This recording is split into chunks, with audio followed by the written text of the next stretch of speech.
Hello everyone, আশা করি তোমরা সবাই খুব ভালো আছো, সুস্থ আছো। আমরাও খুব ভালো আছি। আজকে এখন সকাল 9:15 বাজে। এখনই আমি বেরোবো। আমার অলরেডি অনেক লেট, যার জন্য সকালে আজকে ব্লগটা শুরু করব ভেবেও শুরু করতে পারিনি। এখন বেলেঘাটে যাব। বেলেঘাটায় একটা প্রোগ্রাম আছে। তোমরা হয়তো আগের বছর বা লাস্ট কয়েক বছর ধরেই আমি প্রোগ্রামটা অ্যাটেন্ড করি, তো তোমরা যারা ডেলি ব্লগ দেখেছো আমার, তারাও হয়তো জানো আগের বছরও গেছিলাম। বেলেঘাটাতেই একটা আবৃত্তির প্রতিযোগিতা আছে, ওটার জাজমেন্টের ব্যাপার আছে, তো ওটার জন্যই যাব। অনেকটা দেরি হয়ে গেছে। ভেবেছিলাম 8টা থেকে 8:15-র মধ্যে বেরোবো, কিন্তু এখন 8:45। শীতকালের বেলা তো বুঝতেই পারছো।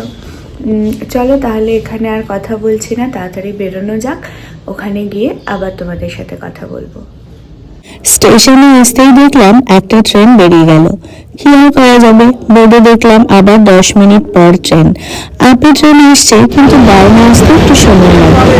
শীতের সকালবেলা নরম রোদ গায়ে মেখে স্টেশনে বসে থাকতেও আমার কিন্তু বেশ ভালোই লাগছিল। আর কিছুক্ষণের মধ্যেই আমার ডাউনের ট্রেন চলে এলো, আর আমিও ট্রেনে করে চলে এলাম বেলেঘাটা। তো বাড়িতে এসেও গেছি, একটু খেয়েও নিলাম। এবারে যাব প্রোগ্রামে। তো আর দেরি করছি না, অনেকটাই দেরি হয়ে গেছে।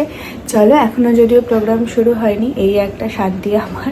তো চলো এরপর গিয়ে দেখা হচ্ছে।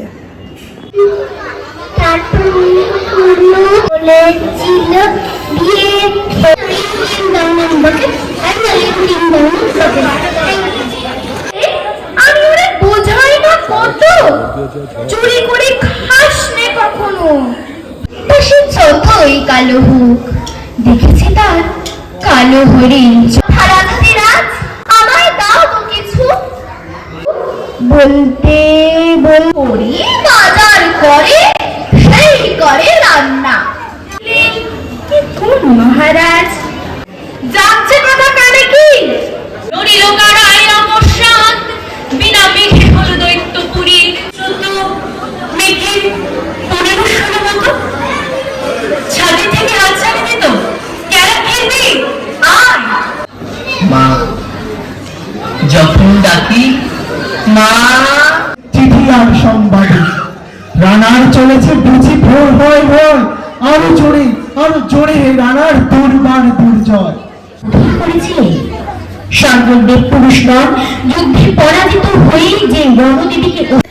তো বাড়িতে আসলাম। বাড়িতে আসার পর না এইভাবে আমার ঠোঁটটা একটু কেটে গেল।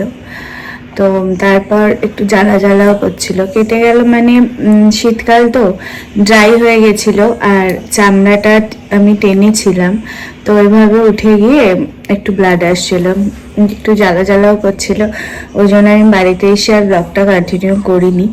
এসে লাঞ্চ করলাম, করে আমি একটু ঘুমিয়ে পড়েছিলাম। এখন উঠলাম, এখন রেডি হব, রেডি হয়ে আবার প্রোগ্রামটায় যাব।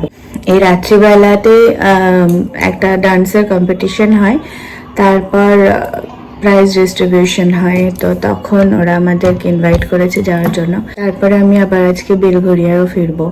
একটা কথা খুব বলার ইচ্ছা হয়, আমি এর আগেও অনেক জায়গায় জাজমেন্ট করেছি, তো এটাতে তো প্রত্যেক বছরই করছি। অনেক পার্টিসিপেন্ট আছে যারা ফার্স্ট, সেকেন্ড, থার্ড এই 3টে হওয়াটাই খুব বেশি গুরুত্ব মনে করে, এবং এটা না হতে পারলেই মন খারাপ হয়ে যায়। হ্যাঁ, হয়তো একটা কম্পিটিশনে প্রথম স্থান অধিকার বা দ্বিতীয় স্থান অধিকার করলে সবারই ভালো লাগে, আর না হলে একটু মন খারাপ হয়। কিন্তু আমি বলবো, দেখো, এটা তোমাদের ভবিষ্যতের জন্য কিছুই নয়, জাস্ট একটা পাড়ার কম্পিটিশনে তোমরা নাম দিয়েছো, ব্যাস এইটুকুই। এখানে যদি তোমরা ফার্স্ট না হও, তাতে যে তোমাদের বাহ্যিক জগৎ খুব ক্ষতি হয়ে যাবে এমনটাও নয়। আবার দেখা যায় অনেক জায়গায় হয়তো অনেক প্রতিযোগী ফার্স্ট হয়, সেকেন্ড হয়, তারপরে হয়তো তারা সেভাবে শাইন করতে পারে না, এরকমও হয়। তাই জন্য একটা কথাই বলবো, যারা ফার্স্ট বা সেকেন্ড বা থার্ড হতে পারলে না, তারা মন খারাপ করবে না। আগামী দিনে তোমরাও হবে, এবং এটাই শেষ নয়, আগামী দিনে তোমাদের জন্য অনেক ভালো কিছু অপেক্ষা করছে। শিখতে থাকো। হয়তো 1 বা 2 নাম্বারের এদিক ওদিকে একজন ফার্স্ট হয়, একজন সেকেন্ড হয়, একজন থার্ড হয়, একজন হয় না, কেউ কিছু হয়তো, অনেকে কিছু হয় না, কিন্তু সেটা ডাজ নট ম্যাটার। এটার জন্য তোমাদের ইন ফিউচারে কোনো কিছুই প্রবলেম হবে না। সেই জন্য যারা যারা তোমরা আজকে প্রতিযোগী নাম দিয়েছো আবৃত্তি প্রতিযোগিতায়, এবং আমার হাত দিয়ে যারা ফার্স্ট সেকেন্ড থার্ড হলে, এবং আমার শুধু নয়, আমার সঙ্গে আরো দুজন বিচারক ছিলেন, এবং যারা হলো না তাদেরও মন খারাপ করার কিচ্ছু নেই। তোমাদের সবার জন্য আমাদের অনেক ভালোবাসা রইল। আগামী দিনে অনেক দূর এগিয়ে যাও। তো এই আমি এখন রেডি হয়ে গেছি। ভেবেছিলাম যে আজকে এবারে আর শাড়ি পরবো না, আগের বারও পরিনি, কিন্তু আজকে দেখলাম একটু ঠান্ডাটা কম। তো ঠান্ডাটা যেহেতু কম, সেহেতু একটু শাড়ি পরে ম্যানেজ করা যায়, সোয়েটার না পরলেও হয়। কিন্তু শাড়ির সঙ্গে সোয়েটার একদমই যায় না, তাই না? যারা রেগুলার পরে তাদেরকে তো পরতেই হয়, কিন্তু আমি তো আর রেগুলার পরি না। আমরা যারা মাঝে মাঝে পরি তাদের মনে হয় শাড়ির সঙ্গে সোয়েটার একদম মানে নিতে ক্যারি করতে ইচ্ছা করে না। একটা শাল অবধি ঠিক আছে, যদিও আমি শাড়ির সঙ্গে সোয়েটারও ক্যারি করেছি। তো যাই হোক, আজকে গরমটা মানে ঠান্ডাটা একটু কম বলে শাড়িটা পরলাম। এই একদমই হালকা সেজেছি, রেডি হয়ে গেছি।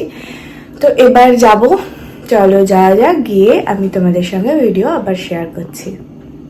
পৌঁছতে একটু দেরি হলো, সেজন্য সব প্রতিযোগীর ডান্স আমার দেখা হলো না, কিন্তু যে কজনের ডান্স আমি দেখতে পারলাম তাদের ডান্সটা তোমাদের সাথে শেয়ার করলাম। বুঝতেই পারছো, গান সহ নাচটা তো আমি দিতে পারবো না, সেজন্য শুধু নাচটাই দিলাম।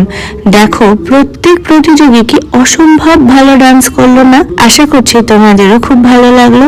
আর সেই দিন যেন রাত্রে তো ট্রেনে করে ফিরলাম, তারপর থেকেই গলার যে কি অবস্থা সেটা নিশ্চয়ই তোমরা শুনে বুঝতে পারছো।